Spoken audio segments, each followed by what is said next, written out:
We're live.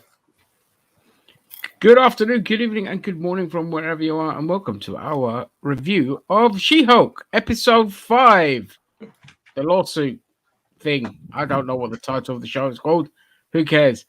Joining me are Cheeto, Sam, and Jose, and of course, Cheeto's daughter. Hello. Hi. Excellent. Right, so before we get into the show, just get everyone's thoughts. Jose, what were your thoughts on I the thought, episode overall? to be honest, it felt like a pretty basic episode of She-Hulk. I thought it was a good episode.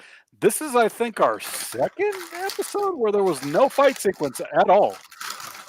Correct me if I'm wrong. Somebody out there will tell me. I think this is our only second episode where we got no fighting, no nothing. It was just your basic, okay, we're in a lawsuit. You're using my name, and I'm going to come out on top. And I thought it was good. I really liked it. Cool. Sam? Yeah, this episode did feel like filler to me. It wasn't the best episode in the world, but I find it funny with the sort of reaction online regarding this episode from a lot of people. They're acting like the world has ended because of this particular episode. Yeah, it's not all right. Fine, you might find it a bad episode, but the reaction to it is just over the top. It's not that great, but still, watching it a second time, I did appreciate it a little bit more. Cool. Cheeto and Izzy, your thoughts? I really enjoyed the episode. I see where Zam, because I don't know if you said this just a minute ago or not, but in private, me and Zam were talking, and he said it felt like a filler episode. But see, I'm the guy that watches Dragon Ball, so sometimes Dragon Ball stuff has the best filler. So for 3 Isn't every episodes. episode in Dragon Ball filler? No, I wouldn't say that, but it's I felt like it was still a really good episode. On top of that, it is more episodic than it is serialized in a lot of aspects. So, and you had to get Titania in there somehow. So, I don't know, Izzy, go ahead. So I actually just finished watching the episode. But I agree. It was probably just a filler episode because it wasn't too much going on. Just mostly the fight to she finally realizes that she is She-Hulk and she has to accept that. Yeah. Cool. Awesome. Right. Well, that being said, it was a short episode. It was only about 25 minutes long. What? I just was running the comments. Oh, okay. Sony create. I don't care about that. Who the fuck's gonna watch that? Oh, sure. Sorry. But, who the heck's gonna watch that film? So Daniel Van says, finally a female perspective on this panel. Welcome, Izzy. So yeah, absolutely. I just had to kidnap her and throw her on here, so Yeah. Don't tell them that. Legally, she's the dad. He's the dad, and he can do that. And this isn't a trafficking video, so please don't demonetize us. Right, moving on. So this episode, so we had two aspects of this episode. One being about She-Hulk having to battle to retain she didn't really have the rights to her name, but saying that somebody else doesn't have a right to use that name when it's not their identity, whereas with She-Hulk, it's been her identity. And on the other side, we had the crusade to get She-Hulk's drip sorted because it's not very good. So About goddamn time. Yeah, we're getting close to her getting her less dowdy look and more She-Hulk chic. Chic. Let's go with that. So on the legal aspect of stuff, Titania, very funny character, very kind of Valley Girl type accent and very kind of Instagram influencer, like the Kardashians just peddling their beauty products and all this kind of stuff. And it was very much on the line. And I loved it that she was still doing it even during the trial. Yeah. Trying to peddle her stuff. But that being said, a little bit disappointed we didn't get a punch up in that episode between Titania and She-Hulk. That being said, the trial itself was, it was okay. It was a little bit bad legal comedy kind of feeling to it. But again, with Titania kind of peddling her stuff, that's what kind of made it work. What were your guys' thoughts on like the legal side of the episode? Cheeto and Izzy, or go to you guys. The law stuff, The legal side of the Like episode. in the courtroom and like the courtroom when, stuff. Sorry. like, you know, yeah, like the arguments between like, you know, what. Yeah. Overall, I think that was probably. We would probably never hear that. No. Okay, we probably would hear that in court someday, but Probably hear it now. probably. But I thought is she probably would not have won that battle if she did not think about the dates that she had went on to prove that she had stated at herself and gave herself the title as She-Hulk. I do love the implication, or they even said the fact that they're like, oh, this is the person that legally outmaneuvered you. I'm like, Yeah. and I can't tell what the relationship is between Jennifer Walters and the other lawyer in this episode, because like, are they friends? Are they not friends? No, just a co-worker. Yeah, like, well, I mean, like, yeah, but does like Jennifer She just started working. to her? Like, Well, she just started working at that law firm, so it's not like they've been bosom buddies or anything. You know, she's new to that place. She yeah, doesn't know everyone. Basically, the boss will say, "Look, you can't represent yourself," and so she assigns this lawyer to her who works in the firm. And although Jen's character is to try and be friends with her and connect, she was just like, "No, we've had our moment. Let's move on now." Like Zam, a couple of things. Pretty much at the beginning of this episode, her cousin Ched was mansplaining to her about copyright, and she's a lawyer, so she would know this already. That's why she got so frustrated by him as well, which made me laugh a lot. And Ched's existence frustrates me. And yeah, going to the actual courtroom stuff, I was immediately thinking about the dates. And the funny thing, I was thinking, why haven't they brought that up yet? Because surely that would be on their mind straight away. But no, she had to remind herself about it. So it was on my mind as evidence that she can use to say that she's She-Hulk. But yeah, she forgot for some reason and then remembered later on, which was a bit silly. Yeah, predictable. It adds to the drama. So when the character's down, they reach for that little nugget of plot device that they're going to use later to kind of swing the battle in their favor. Cheetah, Jose, your thoughts? I'm very disappointed. This is all for you Phoenix Wright fans. We didn't get an objection, and then he poses. That would have been funny for a courtroom scene. Those of you guys that have played the Ace Attorney Chronicle games, that's actually pretty funny. But yeah, I thought that the courtroom scene was epic. David Otunga, he's rocking the man beard. He's got the man beard thing going on. Looking we great. got a cameo at least. Yeah, got a cameo. David Otunga. Mm-hmm. But go ahead. I want him to be like the Rosario Dawson of like the Disney Plus shows from now on. I just want him to show back up. Yeah, like, just in every series.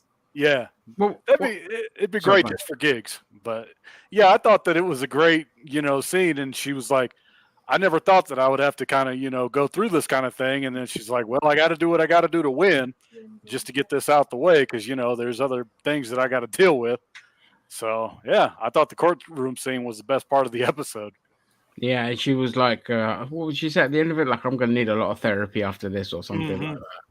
Yeah. Which was really funny. The funny thing with like David Otunga is I wonder if they went to him to kind of get legal advice on how to do the whole courtroom stuff, given he's a lawyer. Probably. As well. But I love that bit where they had the epiphany to kind of, maybe I'll just use all my bad dates. I mean, it's foreshadowed when she bumps into an old date of hers in the law firm offices. But I just think it's really great that she just has to live through it, and the way they're describing their encounter with her and all this kind of stuff. Okay, and so the second half of the other side plot that we had here was obviously the hunt for the hunt for superhero drip, and to drip out She-Hulk to get her like garbed up and all this. And this was my favorite part of the show. I actually really liked the chemistry between the two side characters. Pug and in this. Nikki. Eh? Pug and Nikki. Pug and Nikki. I really like the chemistry that they have. They had a lot of fun with it. The comedy was really good.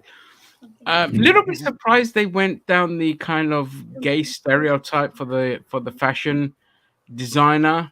But the character was great. It was really well done, and I kind of I'm always a sucker for that kind of camp, bitchy type. I always find them fun to kind of watch. They're very engaging. So Zam, I'll go to you. What were your kind of thoughts on that side plot? Okay, one initial thing. I'm not kind of surprised about the gay character because I have a cousin of mine who's so far in the closet he's in Narnia that because he's Muslim he can't come out. But he wanted to be involved in the fashion industry, but how he did it was by being an accountant. So you could be an accountant in the fashion industry, and that's how he got his leg in that industry. But yeah, he loves the fashion industry as well. You spend 5 minutes with him, you realize he's more bent than Yuri Geller spoons. And I hope one day, if he's ever watching this, come out, mate. I got your back. Anyway, regarding that scene, I didn't mind it too much. I thought the shirts and stuff like that, Avengers, that was a little bit funny. A purple Hulk and stuff like that. I just didn't like some of the goofiness. I like clever comedy, but sometimes when you try to make it goofy and you want me to laugh at them going like this and stuff like that after being able to get a meeting with the head honcho or whatever, it just looks really stupid, and I can't stand that sort of stuff. But overall, it was good to see some sort of progression regarding the costume because we always want to know when they're going to get the outfit, when she's going to start like dressing, in some other than men clothes and stuff that is tailored for her.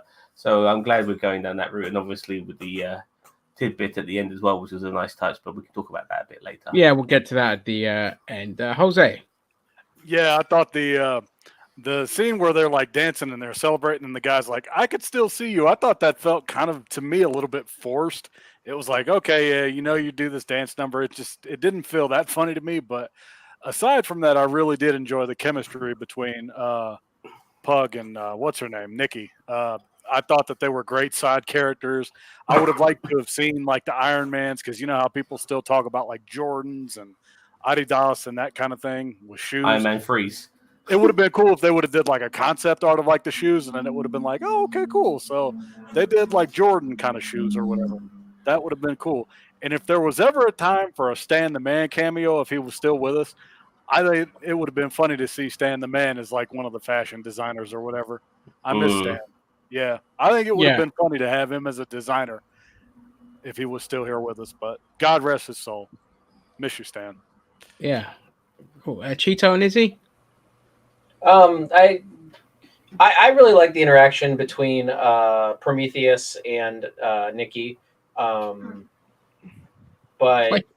Prometheus. Yeah, that's the guy who played Prometheus, the Arrow season 5. Oh, I see. Oh, okay. Yeah. Oh, CW thing. Yeah, get on with it. I do want to bring this up because I noticed this as well when you heard Pug's broker's name was Alonzo. I also thought it might be Tombstone, and it was kind of one of those like Mephisto moments where I'm like, but it kind of maybe made sense, but they're not in New York. But I'm like, well, I'll just wait. But that was my first thought was Tombstone.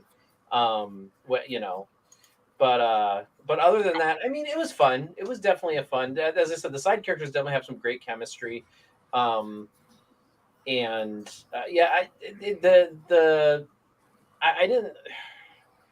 like.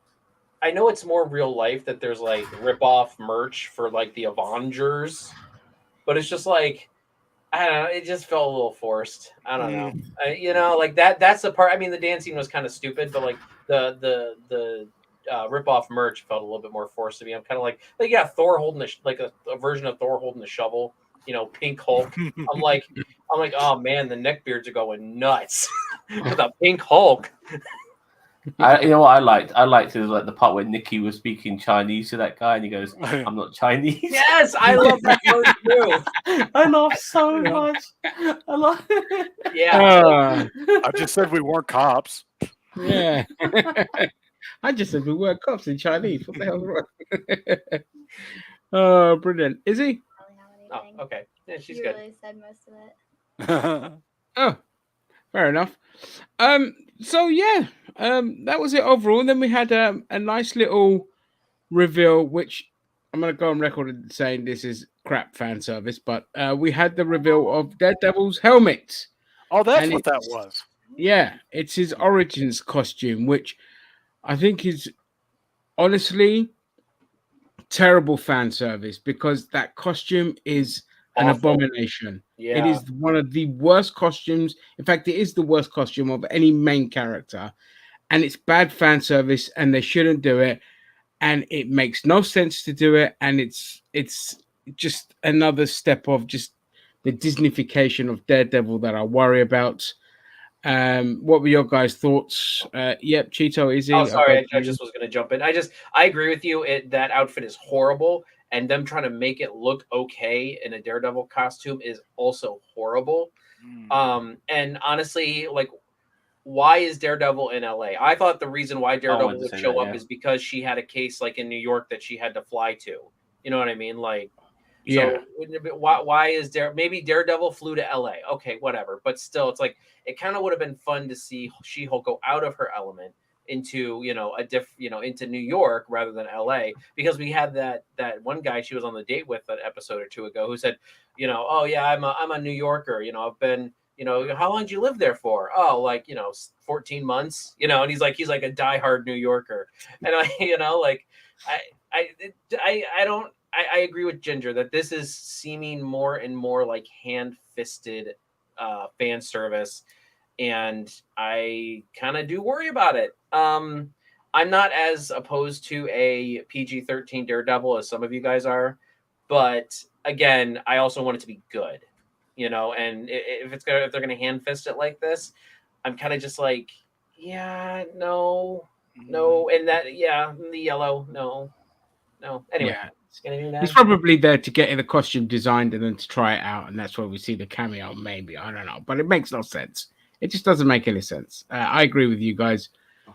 Charlie Cox has stated that it is not continuation of, but rather a reboot of the character. Oh, great! So that Netflix universe is a different universe, and we're going to get the pussification of Daredevil. Excellent, Jose. Your thoughts on the reveal? I didn't like it. I felt like, okay, it's like, okay, we know Daredevil's coming. This is like, when you go out expecting good quality food, like these people like hype this place up. It's one of the greatest places you'll ever go to. And the food is just like, they really half-assed it. Like it just wasn't ready to go. It doesn't live up to your expectations. And the costume doesn't live up to my expectations. And hopefully they'll figure it out. But thus far, I'm a little worried for Daredevil like you guys are. That's kind of how I Yeah, feel about it. I'm a little scared for it. yeah. Zam? Well, after Daniel Vance has said that Charlie Cox has stated that this is a reboot, not the continuation, that means then Vincent D'Onofrio's Kingpin was obviously a reboot as well, because they were both from the same universe, Netflix universe as well. So that's, in my opinion, that's been confirmed with this particular comment. Regarding the suit, I'm not as fussed about it as you guys. I'm more curious to see why, as Cheeto said, Daredevil is in New York. I would like to see a courtroom scene between Jennifer and Matt Murdock, because I know Jennifer is now working with this particular law firm. She's become a defense attorney, but prior to that, she was a prosecutor, and Matt Murdock was a defense attorney, and it really would be good to have a courtroom scene between them two in their everyday personas and not just in the superhero personas as well. So that would be pretty cool to see. And I do feel that there might be a possible romance as well in the cards as well, from maybe not a romance, but definitely an attraction, a one-sided attraction as well, because For who? She-Hulk towards Daredevil. Oh God, no, I yeah, hope not. for sure. And But yeah, I'm shipping an Otunga Hulk all the way. well, it's good to know. Like, I mean, the only thing I could give this episode was the fact that it was, informing us that Daredevil's coming, and I didn't mind that, regardless of how shitty you guys think the helmet looks and stuff like that. I've always thought Charlie Cox never looked that great in the Daredevil suit, which is why I was happy when he went back to black in season 3. But he looks much better like that than he does wearing the actual Daredevil costume. And hopefully one day they can make a decent costume that works with his overall look in the future. But nothing much more to say than that. Average episode. What would you give? You might as well give us your rating while you're there. I'm going to be a little bit more generous. At first, I didn't like this episode, but watching it a second time, I did appreciate it a lot more. So the generosity is going to be a 6 out of 10. Okay, Jose? I'm going to give it a 6. It was an average episode. It's one of those where I think you'll only watch it like once or twice and then never again. This is by far, I think, the weakest episode, but I don't necessarily mean that as a bad thing. I just mean that as like, it just felt basic to me. It felt all right. Cool. Cheeto and Izzy? I'll give it a 7. I did enjoy it, but I do agree with DH that it is definitely the weakest episode so far. Mm-hmm. Out of 10. Out of 10. No, out of 20. Out of 30. Okay, so for me, I'm more into the things that are more like action and like something I can be inclined to, something that keeps building onto the plot or the story of it. So I would say for this one, it's probably a 5 out of 10. I absolutely love the She-Hulk, but I just believe the reason I love it so much is because of the action and the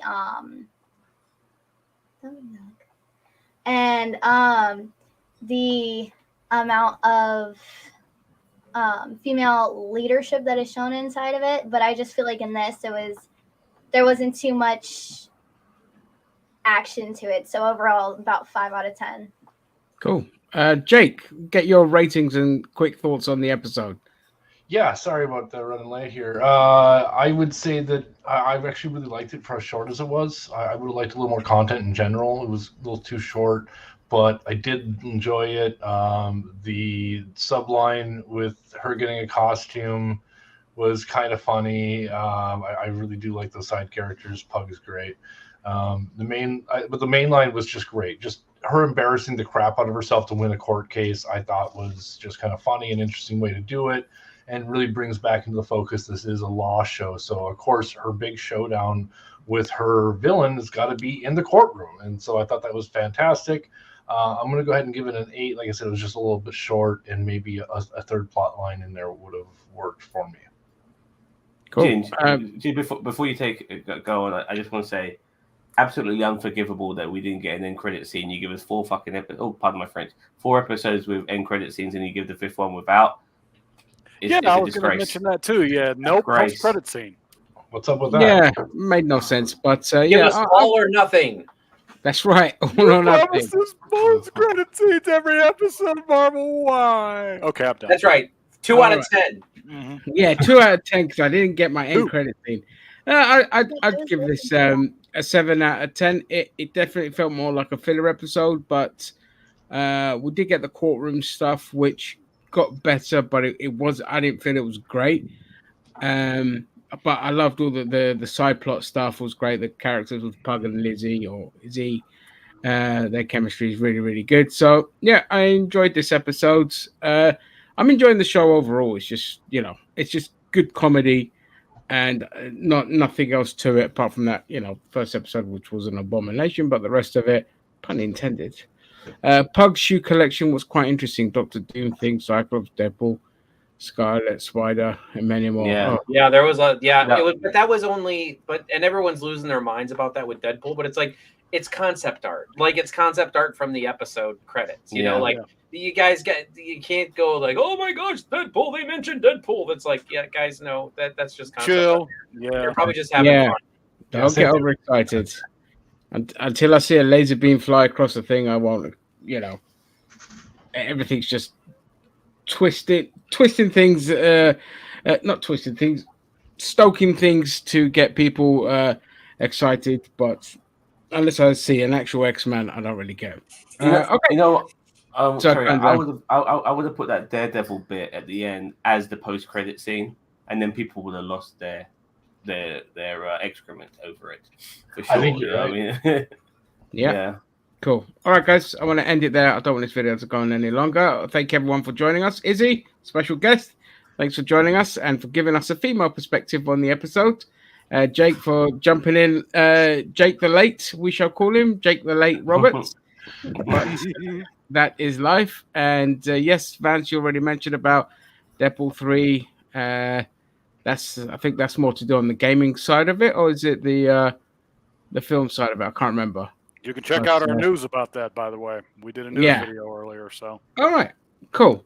So there you go. All right, I want to thank everyone for joining me, and thank you those in the comments. We do always appreciate your input, and I'll see you all next time. Bye.